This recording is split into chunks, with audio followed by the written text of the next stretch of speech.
Hello, this is Kenneth, and today we're going to be going over the American Mathematics Competition on problems relating or involving.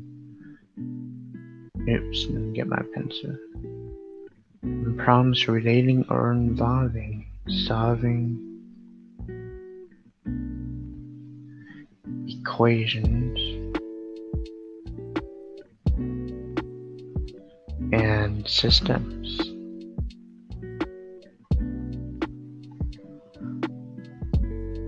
Systems of equations. Without further, remember, as a disclaimer, American Mathematics Competition is the problems on the American Mathematics Competition are everything from pre-calculus and under. However, it's more about problem solving. So mathematics in general is not a memorize and regurgitate discipline. It's more about applying what you know about math to problems you've never seen before. Without further ado, let's begin the first AMC problem. Alright, it says how many real numbers x satisfy the equation 3 to the power of 2x plus 2 minus 3 to the power of x plus 3 minus 3 to the power of x plus 3 equals 0. 0, 1, 2, 3, or 4. I'm going to give you guys a little bit of time to think about this. One of the key strategies of problem solving is knowing what you substitute when there are many different terms that have similarities. Knowing to use the substitution.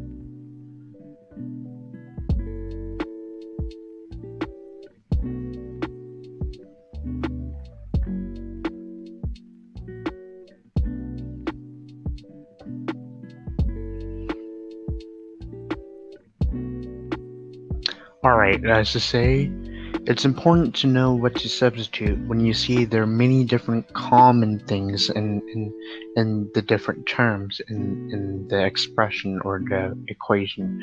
In this case, there is common things between the terms. All of the terms, or nearly all of the terms, relate to 3x, right? So why don't we substitute u for 3x? So let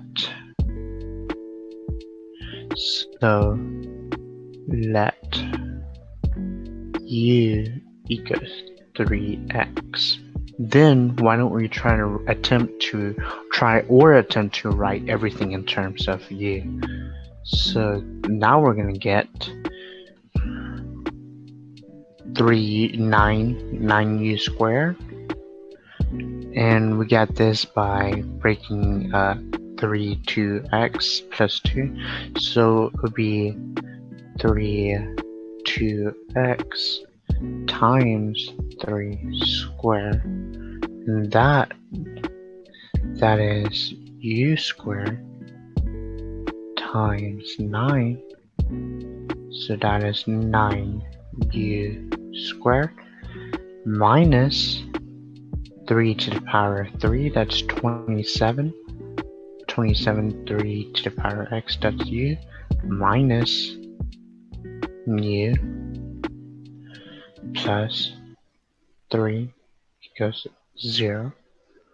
Alright, now what we can do is 9u squared minus 28u plus 3 equals 0. Alright, now looking at this, we can factor it. In doing so, we get 9u minus 1 and u minus 3 equals 0. So solving it, we get u, and you have to take the difference. So right now it's negative, so you take the positive. So u equals 1/9. Similarly, u equals 3. Alright, so how many real numbers satisfy this equation? That seems like 2 real numbers. So the answer is going to be C, just 2. Okay, as always, let's extrapolate or find all the instances where we can apply the same technique to all future cases or situations. Okay, so those are big ideas.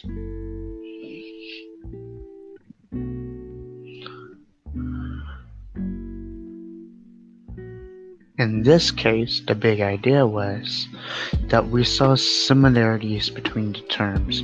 So when you see an equation with a lot of when you see an equation where there's a lot of similarities, where that or many parts of the equation look similar, then it's probably a good idea to use substitution, so you can express those parts with the same variable. All right, so use substitution.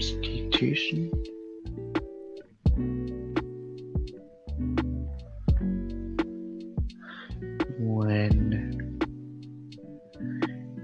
you see an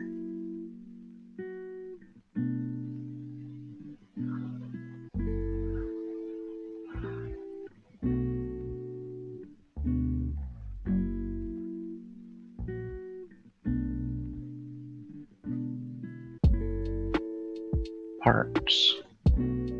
All right. Now let's go on to your next question. All right. It says 10 people form a circle. Each picks a number and tells it to 2 neighbors adjacent to him or her general quantity in the circle.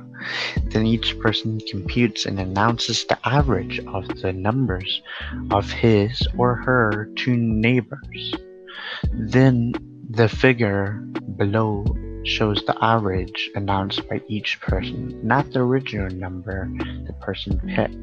The question asked, the number picked by the person who announced the average, 6, was 1, 5, 6, 10, or cannot be uniquely determined from a given situation.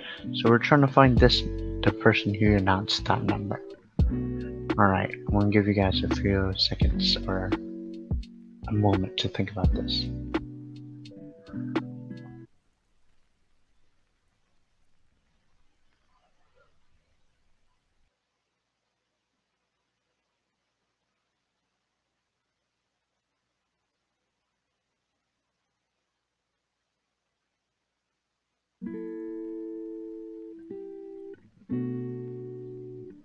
Alright, so you can start off, but I wouldn't recommend it.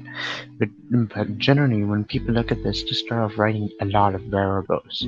How about we just use one variable and express everything in terms of that one variable? So then you get, if you think about one variable, let x be the variable we're solving for. So let x be the number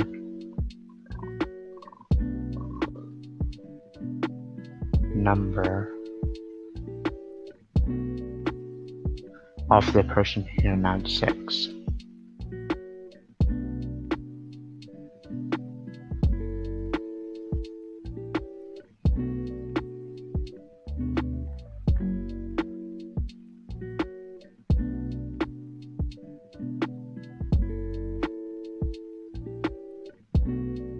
Alright, if x is the number of the person who announced 6, then what else can we say?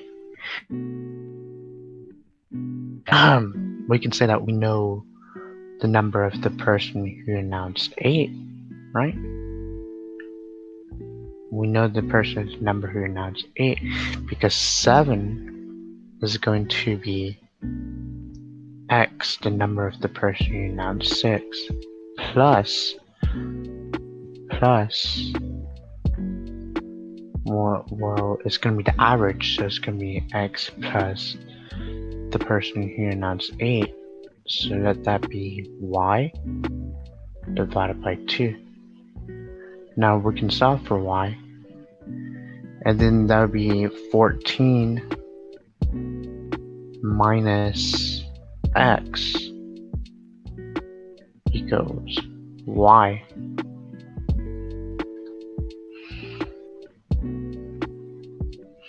So the number of the person who announced 8 is going to be 14 minus x. Now we can find the person of the number who announced 10, because 14 minus x plus the number of the person who announced 10, which is y, divided by 2, that's going to equal 9. Alright, so solving for y, we get 18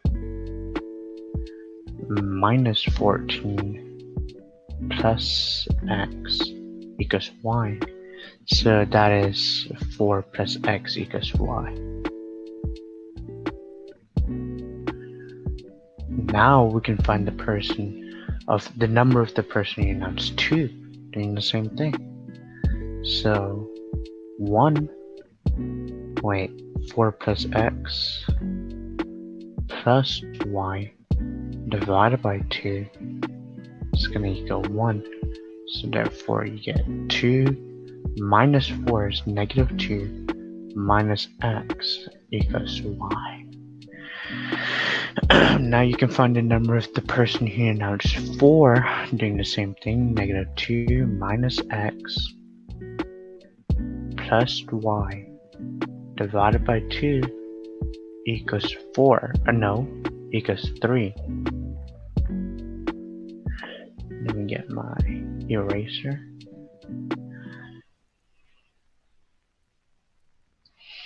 Equals 3.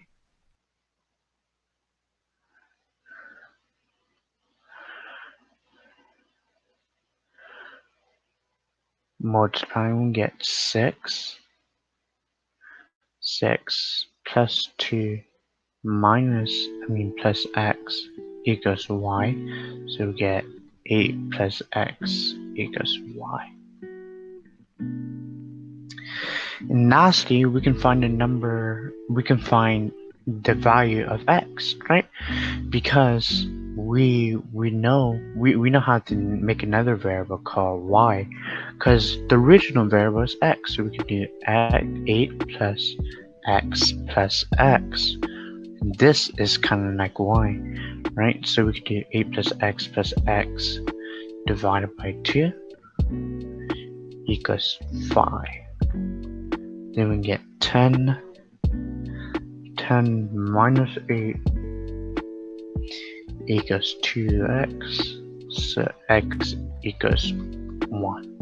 Alright, what's the big idea here? The big idea is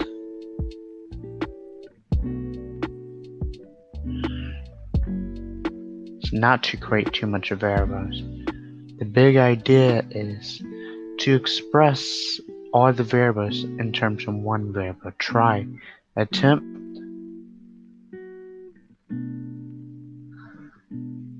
to express all variables in terms of one variable.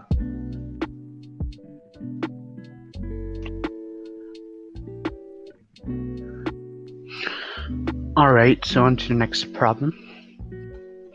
Alright, it says a set of consecutive positive integers beginning with 1 is written on a blackboard. One number is erased. The average arithmetic mean of the remaining numbers is 35/17, which is a mixed number. What number was erased? I'm going to give you guys a moment to think about this.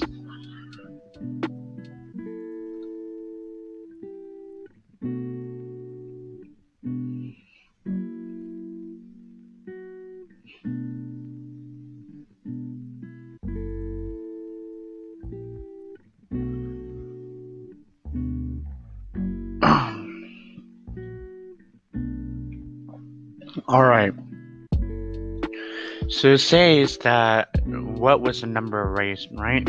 So therefore, we can let x be the number of rays.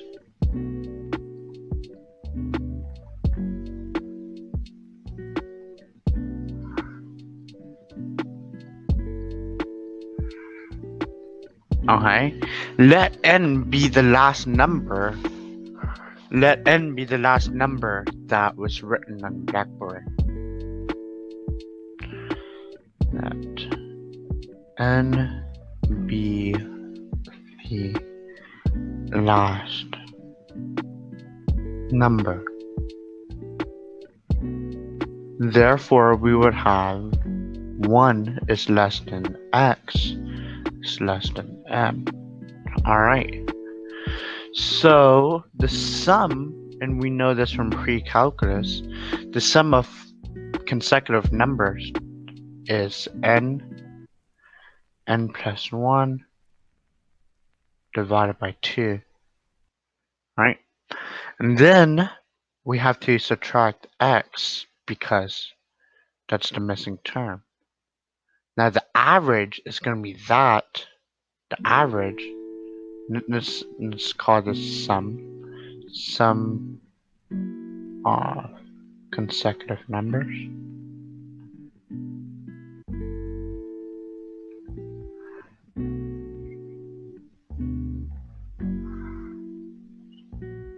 The average is going to be that over the number of terms. So n plus 1 divided by 2 minus x. And the number of terms is going to be n minus 1. That's going to equal the average. 35 plus 7/17. Alright. So, from here, we can say that the only way we can get this 17 is if this is a multiple of 17, then this reduces down to 17, right? So n minus 1 has to be a multiple of 17. So n minus 1 is a multiple of 17.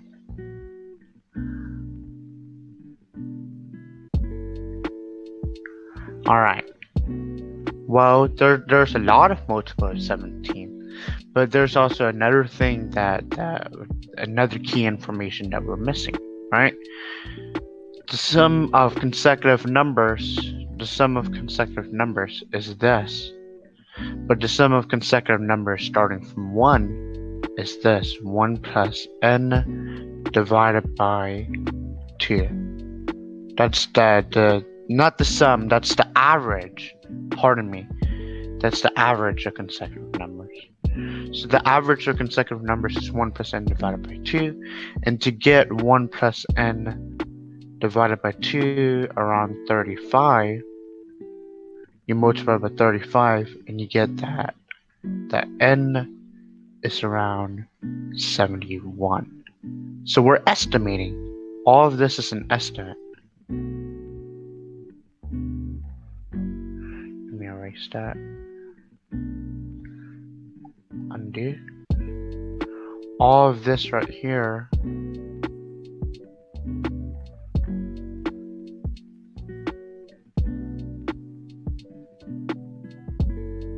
estimation. So if n is around 71, and then the closest multiple of 17 is going to be 68. And we say that n minus 1 has to be a multiple of 17. So if 68 is a multiple of 17, the n has to be 69. Right? So n has to be 69. N equals 69.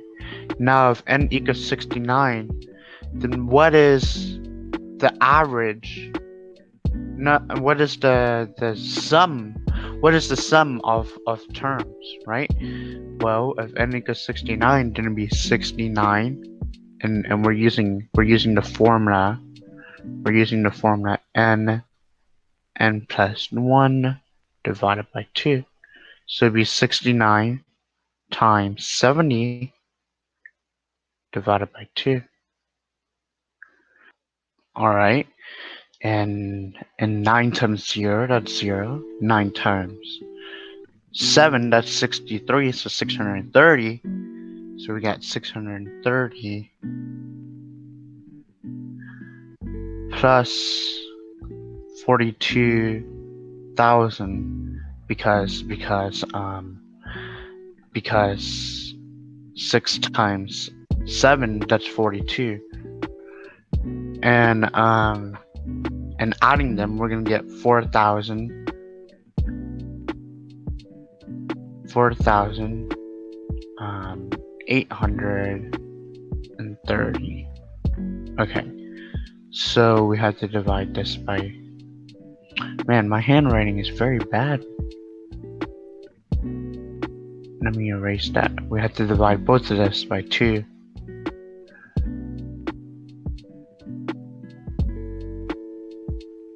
Oops. So 630 divide this by 2, divide this by 2, and then we get 2,415. 2,415. Alright. So that is the sum of numbers from 69, from 1 to 69. Sum of numbers from 1 to 69. What else do we have to do? Well, in order to find the missing term, we have to find the sum of the remaining terms, right? And that will give us, and subtracting both of those, that will give us the missing term. So the sum of the remaining terms, just say S is the sum of the remaining terms. We know that S divided by how many terms there are, and if there's 69 terms, right, then if there's 69 terms, then and one is missing, then there'd be 68 terms. So it'd be 68, right? So the sum of all the terms, all the remaining terms divided by 68 is going to give us the average 35,717. Solving for that, we're going to get the sum is equal to 68 times 35,717. Okay, and 68 is 4 times 17, so we get 4 times 17. And then let's make this an improper fraction.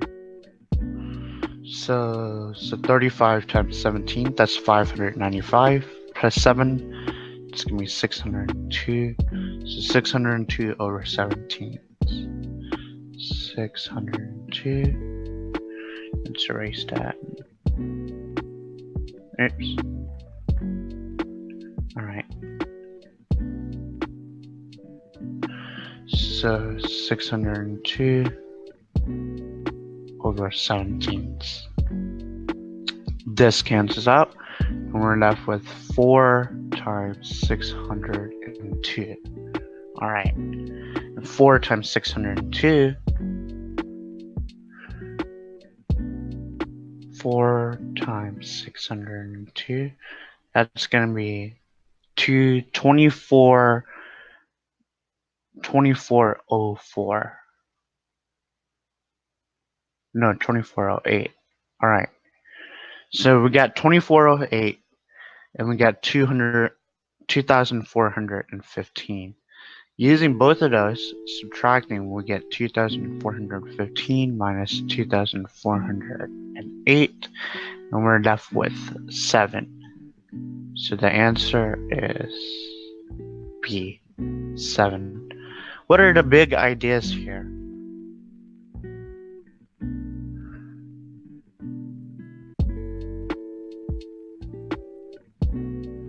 Well, the big idea here is kind of that you can estimate.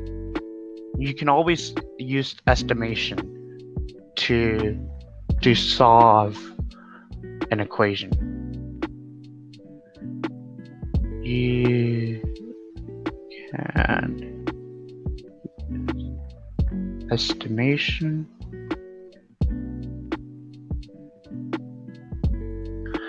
to solve an equation. That seems to be the big idea here. All right.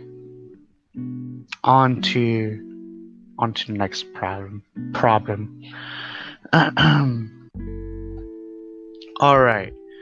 So the sum of the cubed of 5 plus 2 square root of 13 plus the cubed of 5 minus 2 square root of 13 equals what? Keep in mind you cannot use a calculator, so it'll be a lot more difficult. And also keep in mind the topic of this video is solving equations and systems and what we have done so far. So I'm going to give you guys a moment to think about this.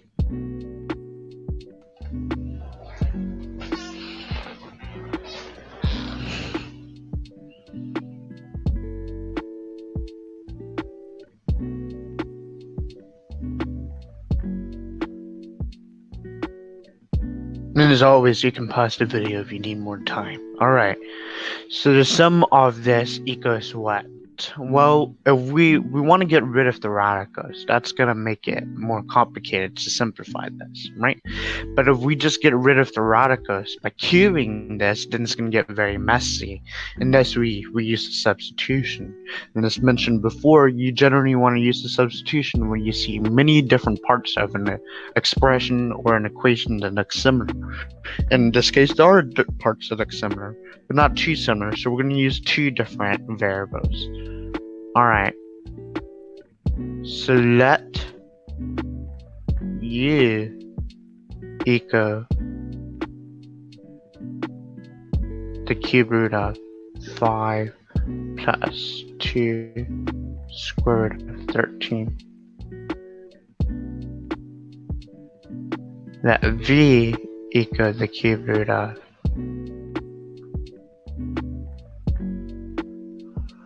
5 minus 2 square root of 13. Alright, so therefore what we can do here is we can cube it by saying u plus v cubed. We're going to set it to x cubed, and x is what we're trying to find, right? So now by binomial expansion or the Pascal's triangle, you can kind of figure out the coefficients of the coefficients and the exponents of u plus v cubed. That would be u cubed. That would be u cubed plus 3u square v plus 3v square u plus v cubed. Alright, that's from binomial expansion. That's equal to x cubed. Alright, so there is something that we can do, and it's really good to think before you actually do. You might be tempted to expand this even further by doing the sum of cubes, u cubed plus v cubed, and expand it by some cubes. However, there's a simpler way. Since u cubed and v cubed is what we wanted originally, right? We can say that u cubed plus v cubed. We can substitute back what that means. And that's going to be 5 plus 2 square root of 13 plus 5 minus 2 square root of 13. This cancels out with this, and you're left with u cubed plus v cubed equals 10. Alright. So we got 10 plus, and what we can do is we can factor out uv, since 3u squared v and 3v squared u both have uv. So we can factor out 3uv plus u plus v equals x cubed. Okay, now doing the same thing, we know that u, v both have the same exponent, so it might be helpful to substitute back in that. And then we get, if we do such a thing, we get the cube root of 5 plus 2 square root of 13. 5 minus 2 square root of 13. Alright, and we notice that this is a difference to square, so what we can do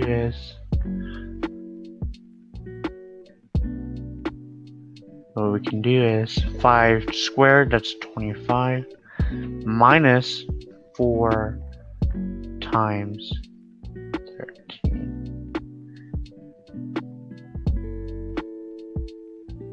Make this radical a little bit smaller.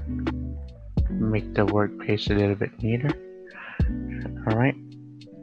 And then we can keep going. And we can say that this is equal to 25 minus 52. That's equal to the cube root of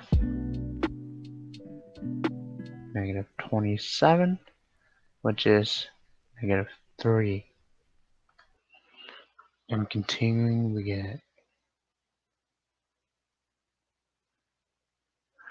get 10 plus 3 times negative 3 times u plus v equals x cubed. Okay, so the only thing we have left is u plus v. We might be tempted to substitute back in the cube root of 5 plus 2 square root of 13, and v, which is cube root of 5 minus 2 square root of 13. Okay, don't do that, because u plus v is what you're trying to find. So u plus v is going to be equal to x, right? So we get 10 minus 9x equals x cubed. Alright, now what you can do is you can solve this by doing x cubed plus 9x minus 10 equals 0. You can use the rational root theorem if you want, or Descartes' rule, but you don't have to do any of that, because if you think about it, this is kind of where problem solving is important, to always think before you do. You can always test nice roots, and testing one works. If you do 1, then this kind of, the 1 for x, then this is equal to 0. Alright, so so we have to find the depressed polynomial, so it would be x squared plus x plus 10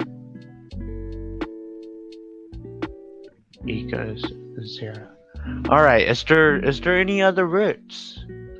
And the answer to that is no. And this is how we can tell, because the discriminant b squared minus 4ac, the discriminant of that is going to be 1 square minus 4, and that's negative, right? Negative 3. So that means the other roots are imaginary. So the only roots that exist, the only positive roots is x equals 1. So that means that the answer is E, none of these. E, none of the above. Alright, so what's the big idea here?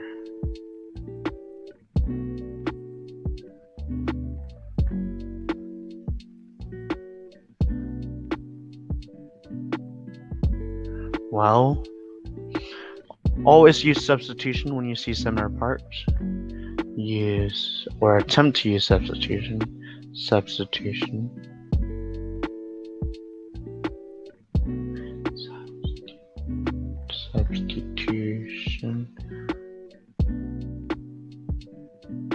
when my pen is acting crazy. When you see similar parts.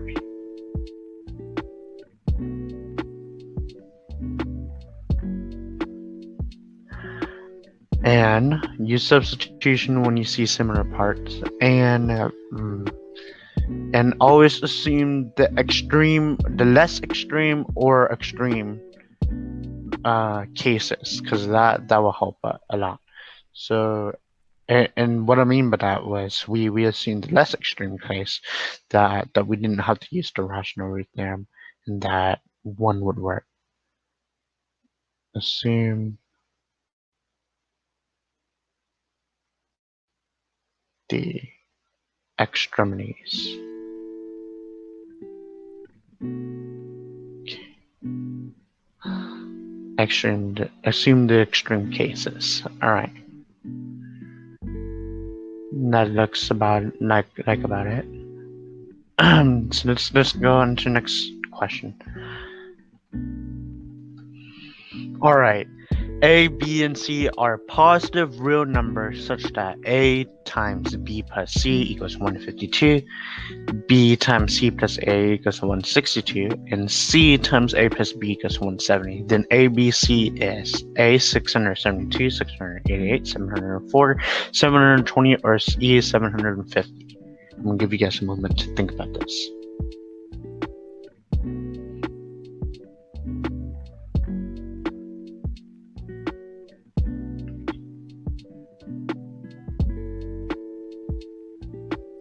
Alright, so what we can do here is we can expand all the equations. So we get AB plus AC equals 152.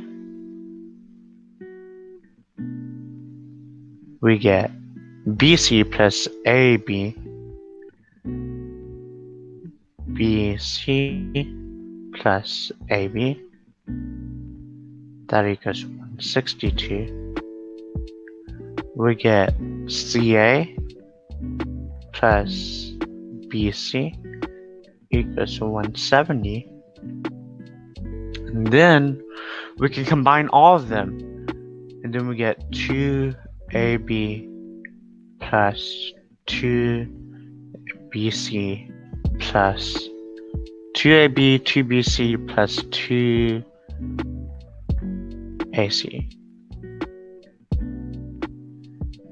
equals 152 plus 162 plus 170. Now we can divide everything by 2. In doing so, we get AB plus BC plus AC. And that's going to be equal to 152 divided by 2. That is 50, 25, 75 plus 1, so 76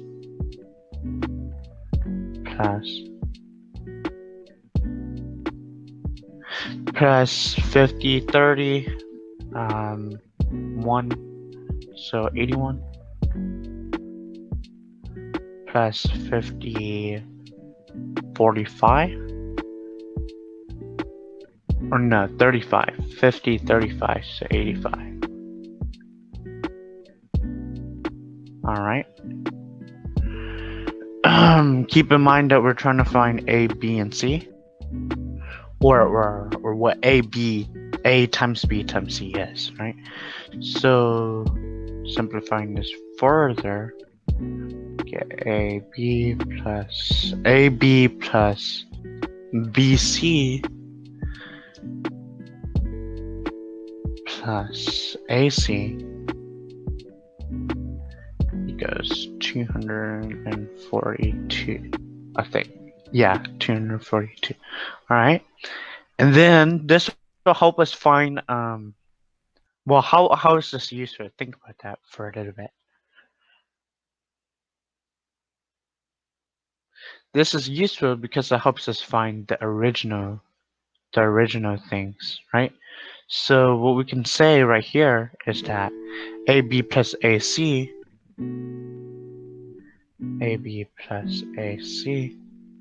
that's equal to 242. AB plus AC is equal to 242 minus BC.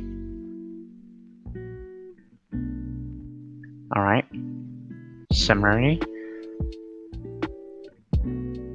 Oh yeah, and we can just solve for BC because we know 242 minus BC is 152. Okay, but continuing on, we can say that BC plus AB is 162. So that is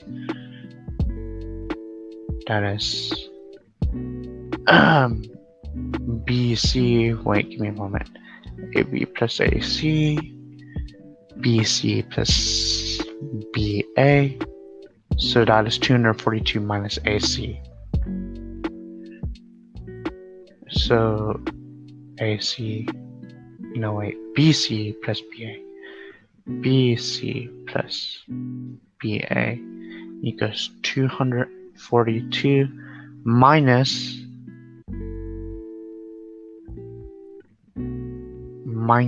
AC. Alright. And lastly, we get AC, BC plus AC equals 170, 242 minus AB. So BC plus AB that equals 242 minus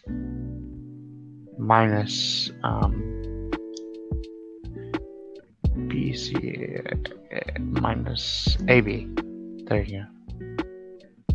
Okay, now we can solve for each one of them. Solving for each one of them, that AB equals 72.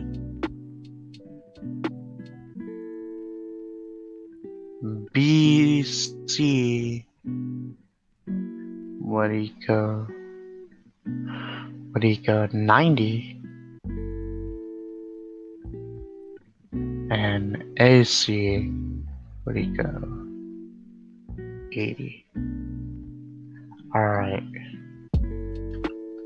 From that, we can multiply it all together to get ABC squared. So you get ABC squared equals 72 times 90 times 80. Alright, so what we can do is we can square root both sides. And we get A, B, and C equals. And what's an easy way to do this? Well, one easy way to do this is to kind of factorize it into things that you can take square roots of. So let's try. Well, you need multiples to square root out. So let's try 9 times 8 square root of 9 times 8 times 9 times 10 times 8 times 10. And this cancels out, this cancels out, and this cancels out. So you're left with 9 times 8 times 10 is the square root. So ABC equals 9 times 8 times 10. 9 times 8, that's 72. 72 times 10, that's 720. So we got 720 because A, B, C. So what are the big ideas here?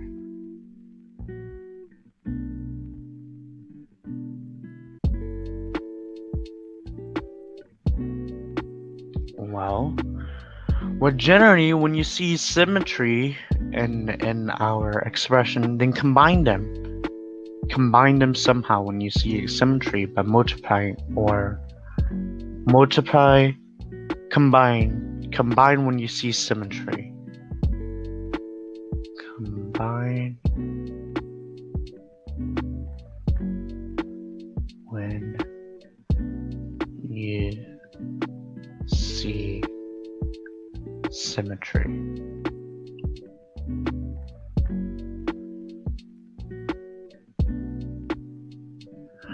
That would be very important in solving our problems. Alright, on to the next problem.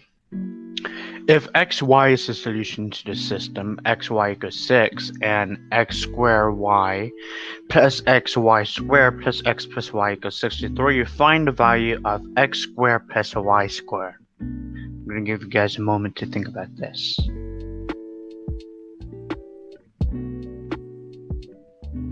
And as always, you can pause the video.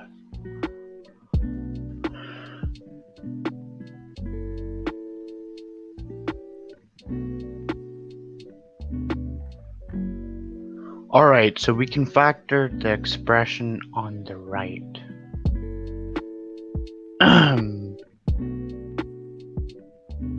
In doing so, we get xy x plus y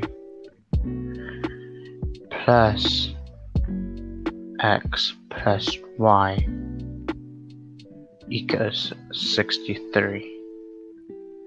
Okay, and we know we can factor this out even more. X plus y, xy plus 1 equals 63.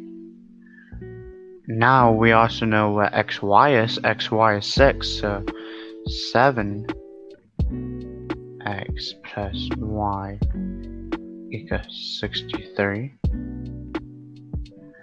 And then we divide by 7, we get x plus y equals 9. Alright, we're trying to find x squared plus y squared, so perhaps it might be reasonable to square both sides of this equation.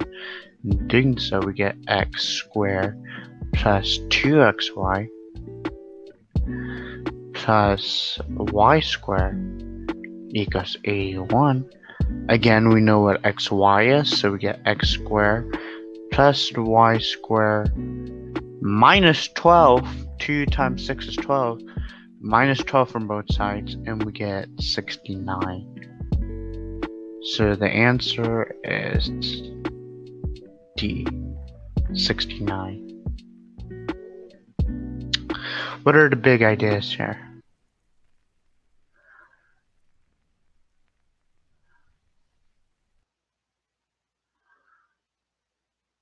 Well, it seems to me that the big idea is to not solve for x and y, but know what you're solving for. In this case, you're solving for x squared plus y squared. Know what you're solving for.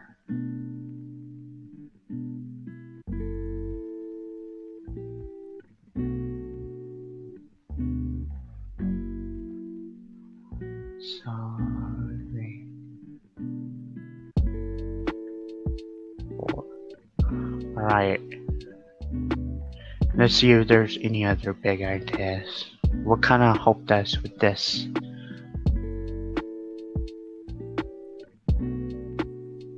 Well, it seems like that's about it. Okay, then let's start on the next question. Alright, if if y over x minus z equals x plus y divided by z equals xy for three positive integers, for three positive numbers, x, y, and z, are different, then the value of x divided by y equals what? Alright, so what we can do here,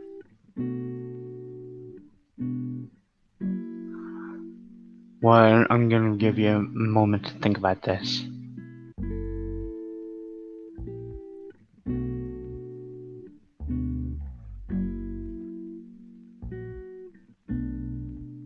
Alright, so what we can do here is we can prove something. And generally in the AMC you don't need to prove anything, but this would be very helpful. A over B is equal to C over D is also equal to, if B plus D is not 0, then it's also equal to A plus C divided by B plus D. All of these are equal to each other if B plus D is not equal to 0. Now how do we prove this? Well, we'll start off by letting K equal A over B, and then similarly K equals C over D. Solving for K, we get A equals K plus B. A equals KB. A equals KB. And C equals KD. Now plugging this into the equation, so we got K equals AB equals CD. That's what we got so far. So plugging into the equation, let me get my red pen. Plugging KB as A and KD as C, we get KB plus KD divided by B plus D. And then we can factor out the K, so we get K B plus D divided by B plus D. And remember, B plus D is not 0, so these cancels out, and you're left with K. So that means that we essentially prove that these are equal to each other right here. Alright, so with that, how can we apply what we just did to this problem? Well, we can cancel out the z's by combining the first two expressions. So we get y. See, because they're all positive different numbers, right? So you get y plus x plus y divided by x minus z plus z. This cancels out. We're left with 2y plus x over x. Alright, now we have to find what x over y is. So what we can do,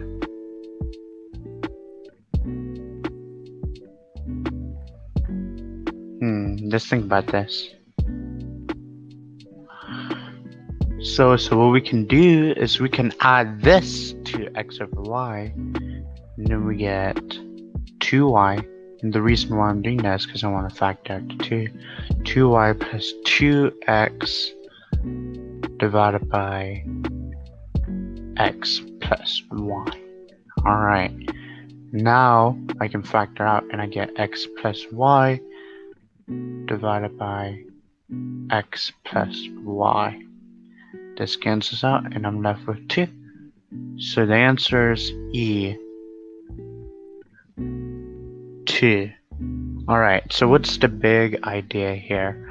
The big idea, the sledgehammer pretty much for this problem, is knowing that AB equals CD equals A plus A plus C, B plus D, if B plus D is not equal to 0. That's the sledgehammer for this round. The big idea. Alright. Let me write big idea.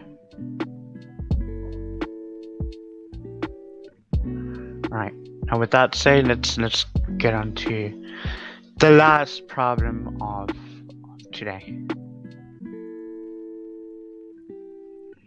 Alright, Brian writes down 4 integers, w, x, y, and z, whose sums is 44. The pairwise positive differences of these numbers are 1, 3, 4, 5, 6, and 9. What is the sum of the possible values for w? I'm going to give you guys a moment to think about this.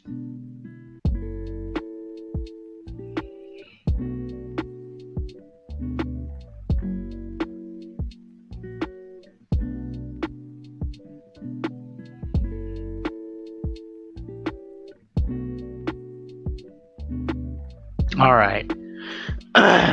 Or at least think about how to approach it. So Brian writes down 4 blah blah blah blah. The pairwise difference of these numbers are 1, 3, 4, 5, 6, and 9. What can we match up immediately? Well, we can say that z minus w. Let me write this neater. We can say z minus w. I mean w minus z, pardon me. Because w is the biggest. So we can say w minus z equals 9. The biggest difference, right? Because w is the biggest and z is the smallest, so they're going to have a big difference, which is 9, right? So w minus z is 9, but we still have to match up these. We still have to match up w minus z, we will have to match up y minus x, y minus x. We have to match up y minus w. We have to match up y minus w. We have to match up x minus w. Wait, I'm doing this wrong. I'm doing it backwards. We have to match up. It's biggest and smallest, so we have to match up because it's positive differences. So we got w minus z. We have to match up the x minus z. We have to match up y minus z. We have to match up y minus z, x minus z, x minus y. W minus x, w minus y, w minus z. We have to match up those. Wait, we already got one of them, and that is w minus z. So we have to match up the remaining 5.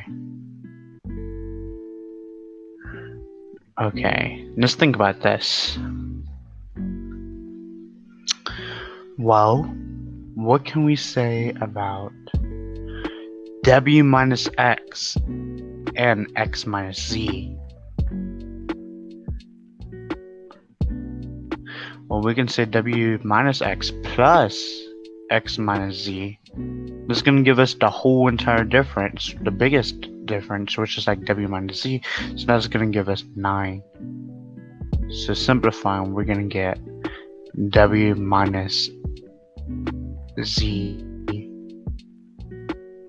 and the x cancels out, equals 9. So that's so w minus x and x minus z equals 9, right? So for this, what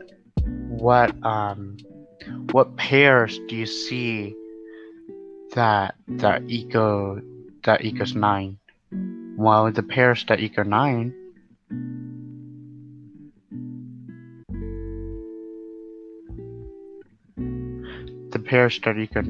are 5 and 4, 5 and 4, and 6 and 3. So this equals 9. This equals w minus x plus x minus z. That equals 9. Another thing is that we can say the same thing about w minus y plus y minus z. That would equal 9 as well. So we accounted for 5, 4, 6, and 3, and we accounted for 9, which leaves us with the last one, which is 1. So y minus x must be equal to 1. Alright, so now what we can do is we could put this in a number line.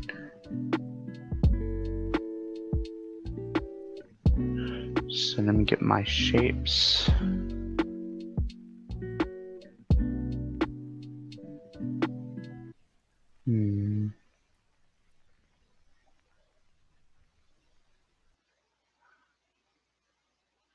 Let's make a blue number line.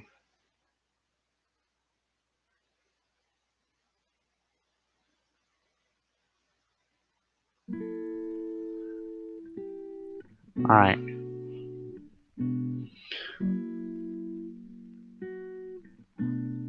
A red number line. Alright.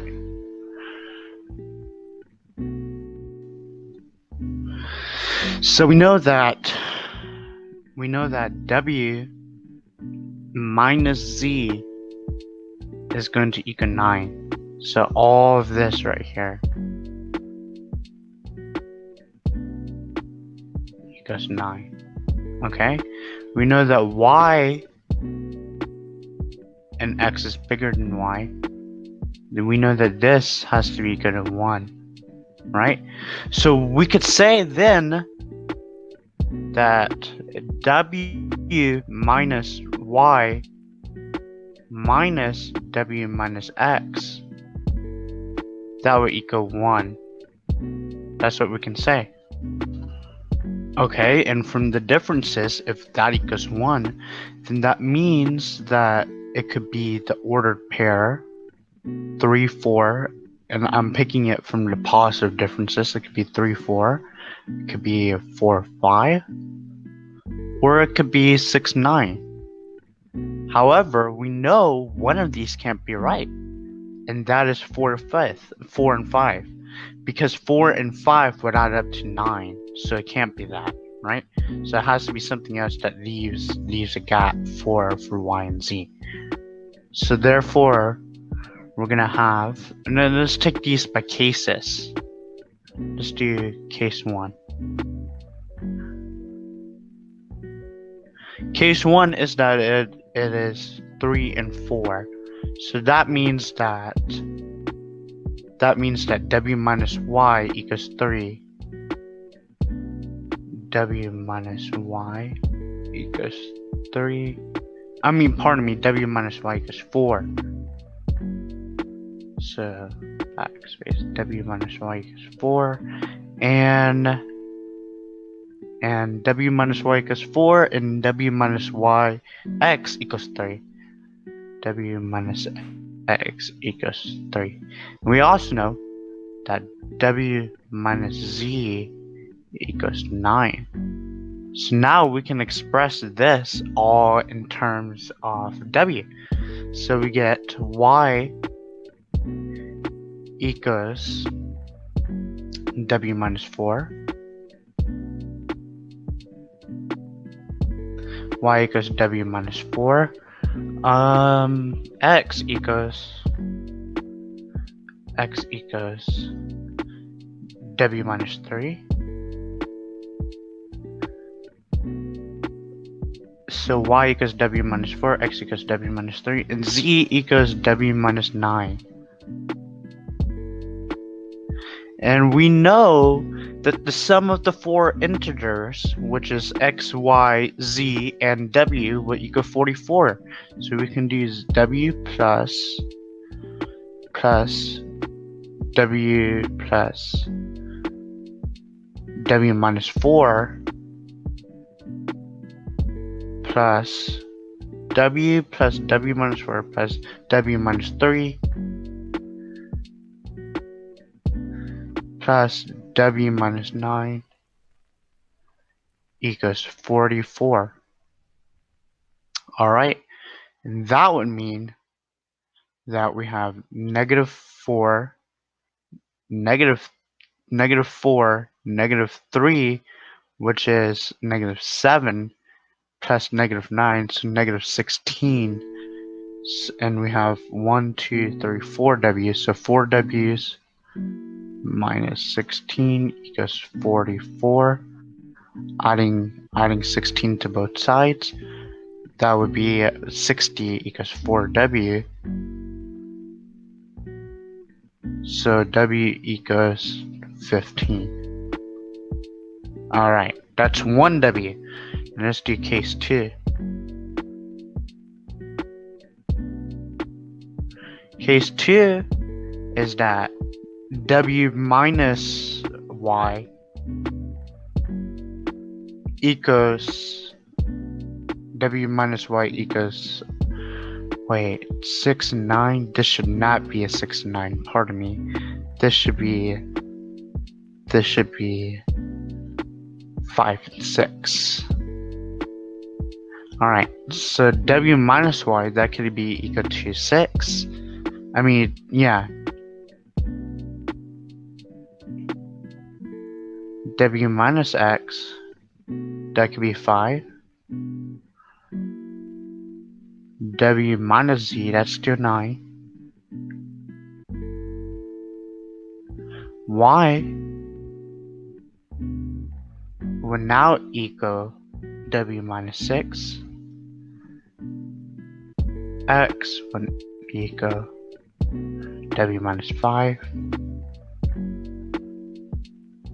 Z would be W minus 9.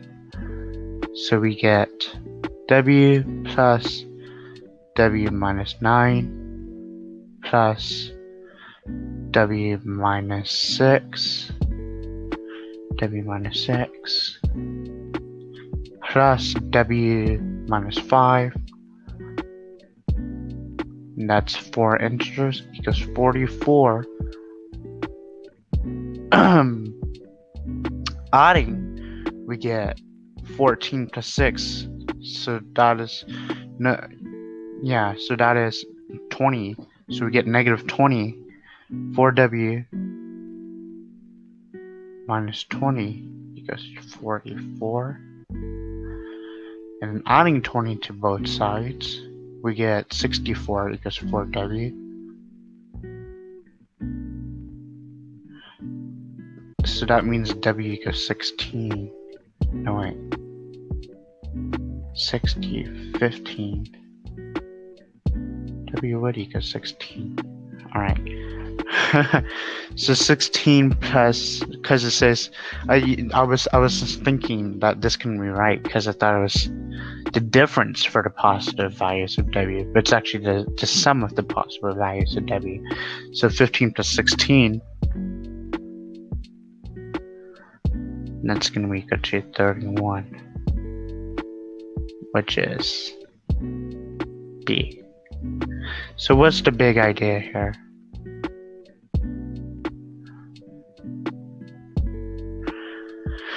Well, the big idea, I would think, is to express everything in terms of each other. And this was definitely one of the harder problems.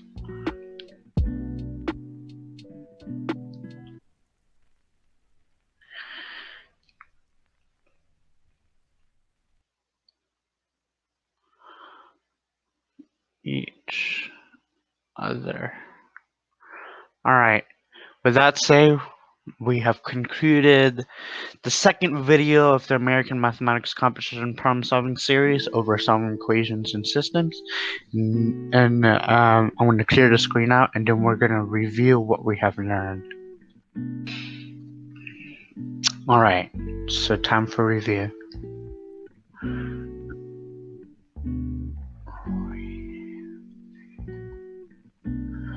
So some of the biggest things we have learned is know when to use substitution, know to use substitution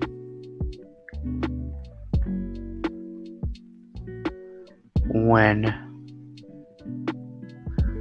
an equation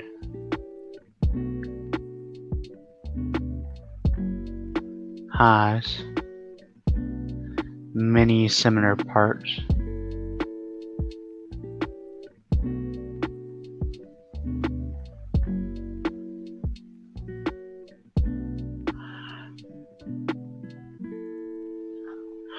No to use a substitution when the equation has many similar parts. No to exploit symmetry.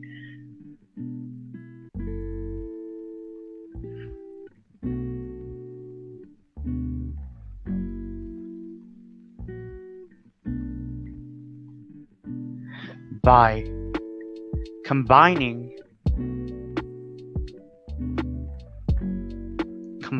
no to exploit symmetry by combining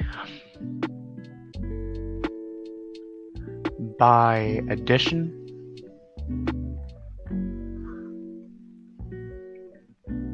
or multiplication.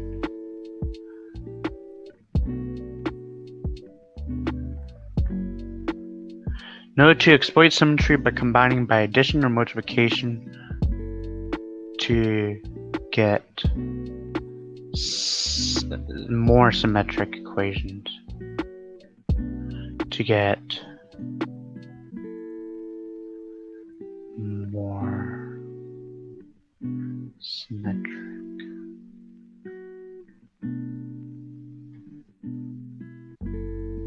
equation. All right.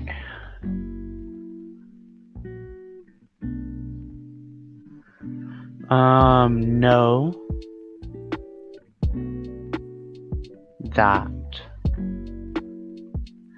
A B equals B C, pardon me, not B C, C D equals A plus C B plus D if B plus D not equal to 0. Alright. What else?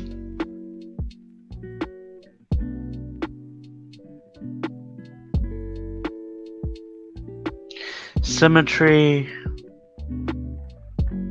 This is kind of important. Use substitution and to think before you kind of do. Think that would save time on arithmetic work or computational work. Think before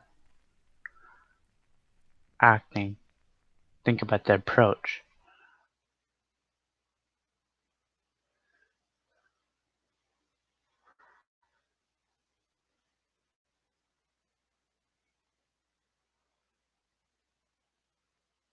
Saves time. Alright. I'm reading from my sheet because I solved these problems too. And when I did it, I also have the big idea sheet of when to extrapolate or the techniques you learn, when to apply them, right? And some of the things I read on here that I forgot was don't solve for A, B, C or the terms directly, but rather solve for what the problem is asking. So solve for what the problem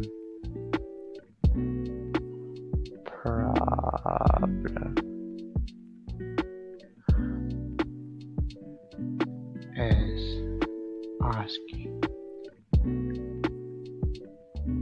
Alright. And as an example, don't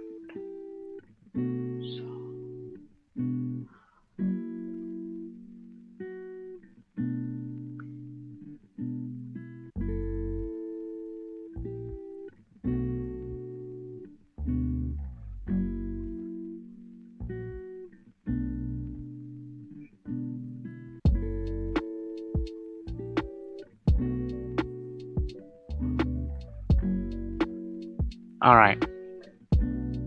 Another thing I've written,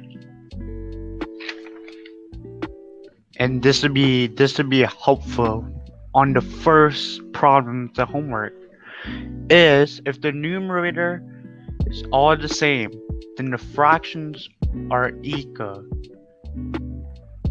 Wait, if the numerator is all the same and the fractions are equal, then the denominators are the same. I don't know if that really makes sense when I written. So what I mean by this is if you have a numerator, let's say you have three equations, right? 1, 2, and 3. If they're all equal to each other, but they have different denominators, but they're all equal to each other, right? If you make the numerator the same, so let's call it z, the numerator is the same, and the denominators is a, b, and c. If the numerators are the same, then that means that a equals b equals c, and vice versa.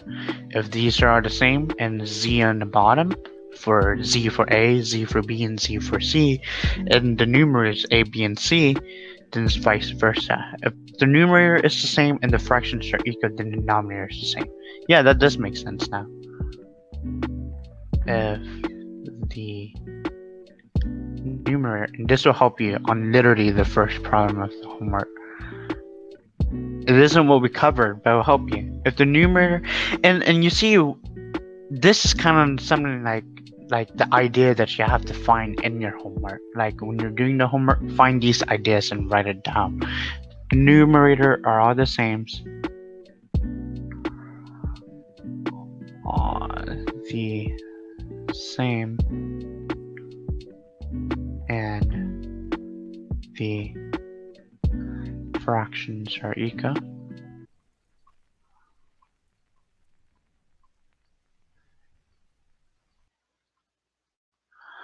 Then the denominator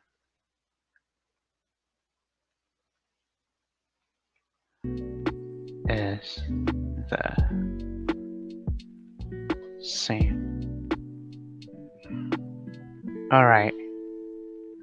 Another thing that I written down was remember to rationalize the denominator. Rationalize the denominator.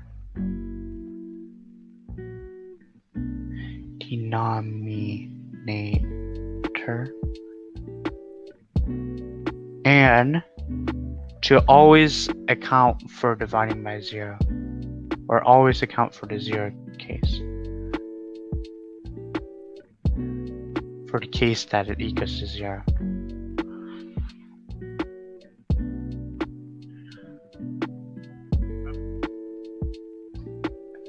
And these last three right here, we didn't cover them, but they'll be in the homework. And you might find more, and you know, I highly encourage you to write more if you find more. It would definitely help you with when you see the forms of these again. With that said, you would be able to do your homework now.